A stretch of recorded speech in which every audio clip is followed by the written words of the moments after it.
Students, अभी हमने देखा कि कैसे हम अपने रजिस्टर्ड ऑफिस को चेंज कर सकते हैं outside the local limits but with in the same state. ये बात हमने अभी सीखी। आओ इस कंसेप्ट को थोड़ा सा और आगे ले चलते हैं और अब हम एक प्रोसीजर करेंगे। इस प्रोसीजर में क्या खास बात होगी कि स्टेट एक ही है और हम अपने रजिस्टर्ड ऑफिस को एक जगह से दूसरी जगह ले जाएंगे, लेकिन एक खास बात यह है कि यहाँ पर हम देखेंगे कि हमारे दो आरओसी हैं। सपोज कीजिए this is the state of Maharashtra. यहाँ पे एक स्टेट है इंडिया के अंदर, महाराष्ट्र, और महाराष्ट्र के अंदर यहाँ पर आप देखिए दो आरओसी हैं। एक आरओसी है पुणे में और दूसरा आरओसी है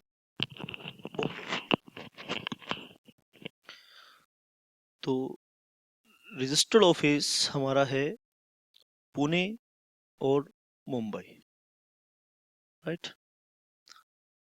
तो हम अपने रजिस्टर्ड ऑफिस को पुणे से मुंबई लेके जा रहे हैं, ठीक है। लेकिन अभी यहाँ पे एक खास बात यह है कि पुणे आरओसी डिफरेंट है और Mumbai ROC, Bombay ROC different है। आरओसी यहाँ पर आरओसी अलग अलग आरओसी है।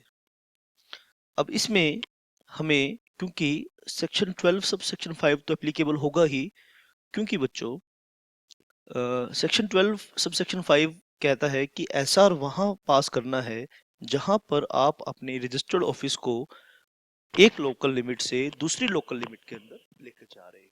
यानी जब आप अपना रजिस्टर्ड ऑफिस लोकल लिमिट के बाहर लेके जा रहे हो, कौन सी लोकल लिमिट के बाहर लेके जा रहे हो, जहां आपका प्रेजेंटली ऑफिस सिचुएटेड है वहां से आप बाहर ऑफिस लेकर जा रहे हो, तो you need to pass special resolution.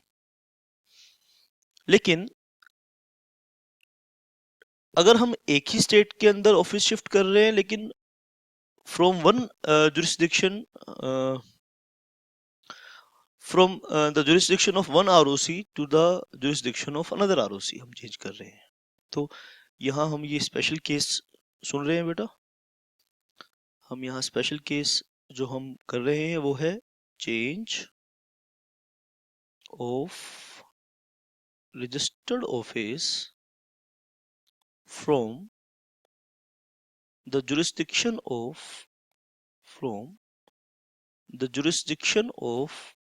one ROC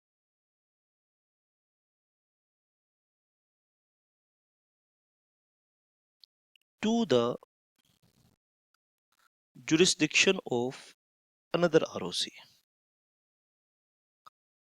to the jurisdiction of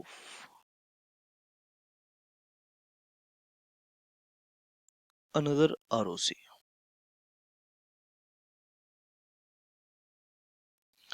तो आइए इसका हम इस केस में क्या प्रोसीजर एप्लीकेबल होगा। देखो, हमें एसआर तो पास करना ही होगा, स्पेशल रेजोल्यूशंस तो पास करना ही होगा। तो आइए आप ध्यान से नोट कर लेंगे। अगर आप स्लाइड को लिखना चाहते हैं तो आप लिख भी सकते हैं। लिखने का बड़ा सिंपल तरीका ये है कि मैं आपके लिखने का इंतजार करूंगा तो वीडियो का ड्यूरेशन अननेसेसरली लंबा हो जाएगा, लेंथी हो जाएगा, ठीक है। तो डेटा चार्जेस आपके भी अप्लाई होंगे और मेरे भी अप्लाई होंगे। तो हम इस चीज को क्या कर रहे हैं कि जहां आपको लिखने की जरूरत है वहां मैं इंतजार नहीं करूंगा आपकी लिखने की। आप, क्योंकि मेरा कंट्रोल तो आपके हाथ में है, मैं तो आपके ऑर्डर के ऊपर पढ़ा रहा हूं। जब आप चाहें आप वीडियो को पॉज कर दे और लिखना स्टार्ट कर ले। इससे क्या होगा बच्चों कि कम लेंथ के वीडियो के अंदर हम मैक्सिमम काम कर पाएंगे। अगर आप लिखना चाहते हैं तो आप लिख सकते हैं, ठीक है। और जब आप लिख रहे हैं तो आप वीडियो को पॉज कर लीजिए, शाबाश। तो यहाँ हम डिस्कस करेंगे proviso to section 12 sub section 5 that confirmation by the regional director will be necessary. यानी जब आप एक आरओसी से दूसरे आरओसी के अंदर जा रहे हैं और स्टेट चेंज नहीं हो रहा, सबसे पहले तो यहाँ एक बात समझ लीजिए कि इस केस में नो नीड ऑफ, या सबसे पहले आप समझ लीजिए no need of alteration in memorandum of association. क्योंकि पहले भी अगर आपका ऑफिस पहले पुणे में था तो आपके मेमोरेंडम ऑफ एसोसिएशन में ये लिखा हुआ था कि registered office of the company is situated in the state of Maharashtra. और अगर आप बॉम्बे में जा रहे हैं तो भी यही बात लिखी होगी that registered office of the company is situated in Maharashtra. तो इसीलिए alteration in memorandum of association, it is not required to make alteration in memorandum of association. You need to pass SR. और एसआर क्यों पास करना है? क्योंकि आप local limit से बाहर जा रहे हैं, पुणे से मुंबई जा रहे हैं। देखो लोकल लिमिट चेंज हो रही है, पुणे की लोकल लिमिट से आप मुंबई में जा रहे हैं। देखो कितना बड़ा डिस्टेंस है यहाँ पे।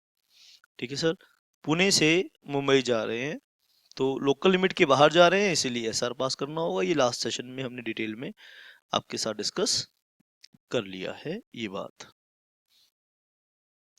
अब ये काम कैसे होगा बेटा? सेक्शन 12 सब सेक्शन 5 कहता है और फिर इसके ऊपर हम रूल 28 पढ़ेंगे। Section 12 sub section 5 read with rule. यहाँ पे आपको इस केस के लिए यहाँ पे पढ़ना है बेटा, इस पर्पस के लिए आपको पढ़ना है section 12 sub section 5, section 12 sub section 6 और इनके साथ read with rule 28। Read with rule 28 of companies incorporation rules।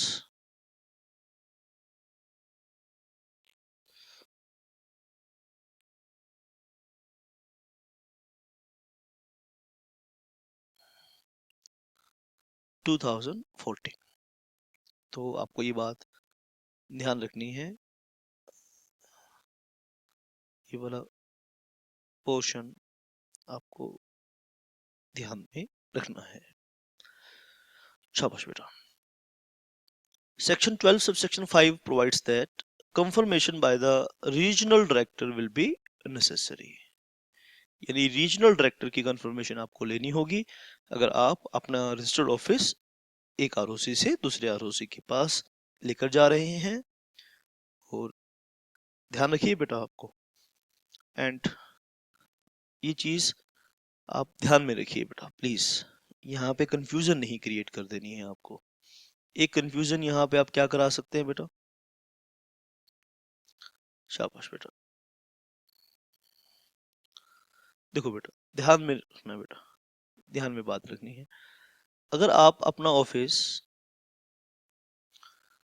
Mumbai से बेंगलोर लेके जा रहे हैं, ठीक है, बेंगलोर कहाँ होता है? इधर कहीं बेंगलोर होता है बेटा। अगर आप अपना रजिस्टर्ड ऑफिस मुंबई से बेंगलोर लेके जा रहे हैं तो इस केस को कंफ्यूज नहीं करना है, इन दोनों केसेस को कंफ्यूज नहीं करना है बेटा। देखो बेटा मैं क्या जिक्र कर रहा हूँ, स्टेट एक है, बार बार आपको बोल रहा हूँ। आपको लग रहा होगा सर बार बार एक ही बात को बोले जा रहे हैं। हाँ, बार बार इस बात को इसलिए बोला जा रहा है क्योंकि आप गलती ना कर दें। स्टेट अगर डिफरेंट होगा तो आरओसी भी डिफरेंट होगा ऑब्वियसली बेटा। लेकिन ये एग्जांपल दे रहा हूँ कि कई ऐसे स्टेट हैं जहां पर एक आरओसी, एक ही स्टेट में दो आरओसी हैं। ठीक है, तो एक ही स्टेट में अगर दो आरओसी हैं तो एक आरओसी की जुरिस्डिक्शन से दूसरे आरओसी की जुरिस्डिक्शन में जा रहे हैं। ठीक है बेटा, स्टेट सेम है ठीक है। अगर एक स्टेट से दूसरे स्टेट में जा रहे हैं, फिर इसके अल्टरेशन का प्रोसीजर ऑल टुगेदर डिफरेंट है। तो आपने इस बात को ध्यान रखना है, दोनों केसेस को कंफ्यूज नहीं करना आपने। तो you need to confirmation from the regional director. Section 12 subsection 6 states that regional director after hearing the parties, दोनों hearing the parties, regional director parties की बात को सुनेगा। After hearing the parties, शाबाश, आप ध्यान से बात को सुनेंगे। Shall pass necessary orders within a period of 30 days. 30 दिन के अंदर necessary order पास करेगा, यानी 30 दिन का समय लेगा regional director from the date of the receipt of the application. जैसे ही रीजनल डायरेक्टर के पास एप्लीकेशन आएगी, 30 दिन के अंदर वो सुनवाई का टाइम लेगा और अपना ऑर्डर पास करेगा। Thereafter the company concerned shall file a copy of the said order with the registrar of companies within a period of 60 days. यानी जैसे आपने रीजनल डायरेक्टर को एप्लीकेशन करी, रीजनल डायरेक्टर 30 दिन के अंदर अपना ऑर्डर देगा, और जब वो ऑर्डर दे देगा, thereafter the company concerned shall file with the copy of the said order with the registrar of companies ROC within a period of 60 days. फिर कंपनी क्या करेगी, ROC को 60 दिन के अंदर अपना कंफर्मेशन, रीजनल डायरेक्टर की कंफर्मेशन ROC के पास फाइल करेगी। The said ROC shall record the order changes in its records. The ROC of the state where the registered office of the company was previously situated shall transfer all the documents and the paper to the new ROC. और पुराने वाला ROC नए वाले ROC के पास company से सारे जो papers हैं वो सब उनको सौंप देगा बेटा। तो आपने बात को ध्यान से सुनना है, शाबाश बेटा। तो 30 दिन का समय होगा बेटा। 30 दिन का टाइम लेगा कौन, रीजनल डायरेक्टर अपना ऑर्डर पास करने के लिए, और फिर 60 दिन के अंदर, ठीक है बेटा, कंपनी के पास टाइम होगा विदिन 60 डेज, ठीक है, रीजनल डायरेक्टर के ऑर्डर को ROC के पास फाइल करने के लिए कंपनी के पास 60 डेज का समय होगा, 60 दिन का समय होगा, और उस टाइम के अंदर उसे ROC के पास ऑफिस फाइल कर देना है। रूल 28 में डिटेल में ही प्रोसीजर दिया है। रूल 28 के प्रोसीजर को भी हम एक बार फटाफट पढ़ लेते हैं। Rule 28 of the companies incorporation, rules 2014, rule 28। First point है इसका, फर्स्ट पॉइंट बेटा पढ़ रहे हैं। First point, an application seeking confirmation from the regional director for the shifting the registered office with in the same state from the jurisdiction of one ROC to the jurisdiction of another ROC shall be filed by the company with the regional director in form number INC 23 along with the fee. जब company regional director के लिए के पास application file करेगी कि मैं एक ROC से दूसरे ROC के पास जाना चाहते हूँ, तो फॉर्म नंबर INC 23 फाइल करेगी और साथ में रिक्विजिट फीस भी प्रोवाइड करेगी। यानी रिक्विजिट फीस के साथ रीजनल डायरेक्टर के पास एप्लीकेशन फाइल की जाएगी। Company shall not less than 1 month before filing an application with the regional director for the change registered office. ठीक है, कंपनी 1 महीना पहले कम से कम, नोट लेस देन 1 मंथ, ध्यान रखना बेटा, ऐसी प्रोविजंस को आप ध्यान से नोट किया करें, याद किया करें। Company shall not less than 1 month before filing an application with the regional director for the change of registered office publish a notice at least once in a daily newspaper published in English and in the principal language of that district in which the registered office of the company is situated and circulating in that district.